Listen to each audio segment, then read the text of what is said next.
Okay, next நம்ம ஜிபிபியூஎஸ்டி. ஜிபிபியூஎஸ்டி நல்ல ஒரு ஆல்மோஸ்ட் நல்லா ஹெவியான பையிங்கில் மார்க்கெட்டு நல்லாவே இருக்குது, ஸ்ட்ராங்காகவே இருக்குது. லாஸ்ட் வீக் நம்ம வந்து பார்த்துருந்தோம். இந்த லாஸ்ட் வீக் பார்த்தீங்க அப்படின்னா நல்ல ஒரு பையிங்கில் கொடுத்துருக்கு. ஏற்கனவே நம்ம எக்ஸ்பெக்டேஷன் சொல்லியிருந்தோம். ஸோ ஒரு இந்த ரேஞ்சு வந்து ஒரு சப்போர்ட் சொல்லியிருந்தோம், 30 ஆர் 29,600 வரலும் இருக்குன்ட்டு. பட் நல்லாவே மார்க்கெட் இங்கே ரியாக்ட் பண்ணியிருக்கு. ஸோ இங்கேருந்து பையிங் ஸ்டார்ட் பண்ணது மார்க்கெட் கண்டினியூஸாக போய் ஹையை பிரேக் ஆகிருக்கு. ஸோ இந்த வீக்லியில் நல்ல ஒரு பையிங் கொடுத்துருக்கனால ஸ்மால் கம்மிங் வீக் ஒரு ஸ்மால் கரெக்ஷன் எதிர்பார்க்கலாம். ஸ்மால் கரெக்ஷன் ஒன்றும் பெருசாக இருக்காது.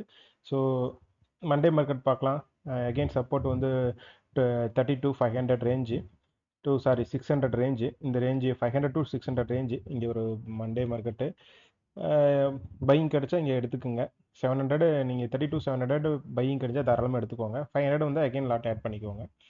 ஸோ மண்டேவும் மார்க்கெட் பையில் தான் இருக்கும் எக்ஸ்பெக்ட் பண்ணுறேன். இந்த வீக்கும் உங்களுக்கு நல்ல ஒரு மார்க்கெட்டு பையில் தான் இருக்கும்னு எக்ஸ்பெக்ட் பண்ணுறேன். ஸோ வெயிட் பண்ணி பார்ப்போம். ஜிபிபியூஎஸ்டி எவரி கரெக்ஷன் மார்க்கெட் வரும்போதெல்லாம் உங்களுக்கு பையிங் ட்ரை பண்ணுங்கள். சப்போர்ட்டில் கன்ஃபர்மேஷனோட பண்ணுங்கள். ஸோ நல்ல ஒரு ப்ராஃபிட் புக் பண்ணுங்கள். தேங்க்யூ. எனி டவுட் மெசேஜ் பண்ணுங்கள். தேங்க்யூ.